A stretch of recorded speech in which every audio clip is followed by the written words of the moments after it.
Mambo vipi mda wangu wa nguvu? Karibu katika channel yako pendwa ya Sports Vibes, uweze kupata taarifa mbalimbali za kimchezo ndani na nje ya mipaka ya Tanzania.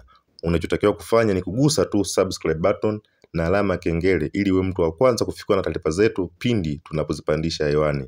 Sasa kama tunavyojua, kumekuwa na rumors au tetesi mbalimbali zikimuhusu kocha wa Yanga Romain Folz kwamba mwenendo wake haujaweza kuwafurahisha mashabiki na uongozi kwa ujumla.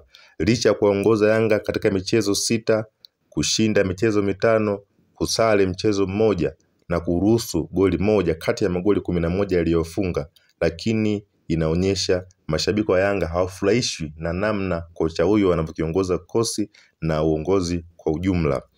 Kama tunavyojua, mchezo wa kwanza aliocheza ulikuwa ni mchezo wa kirafiki dhidi ya Rayon Sport, alishinda magoli 3-1. Akaja kucheza mchezo wa ngao ya jamii dhidi ya mtani mnyama, akashinda kwa goli 1.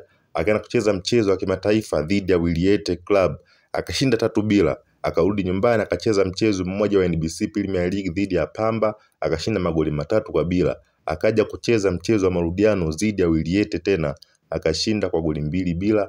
Na mchezo wa mwisho uliokuja kuwathibitishia mashabiki wa Yanga na uongozi kwamba ni kweli kocha hawafurahishi namna wachezaji wake ni mchezo wa NBC dhidi ya Mbeya City ambao waliotoka kwa suluhu ya bila kufungana. Sasa mashabiki wamekuwa wakipaza kelele, hatumtaki kocha, hatumtaki kocha. Uongozi umeweza kuwasikiliza na upo mbioni kutatua hilo tatizo ili klabu ya Yanga irudi katika fomu yake ya kawaida.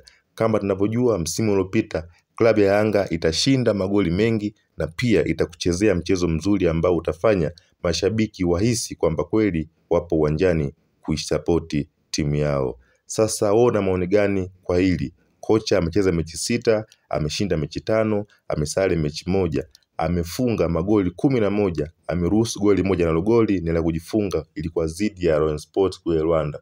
Je, una maoni gani? Ni kocha anayefaa? Ni kocha asiyefaa?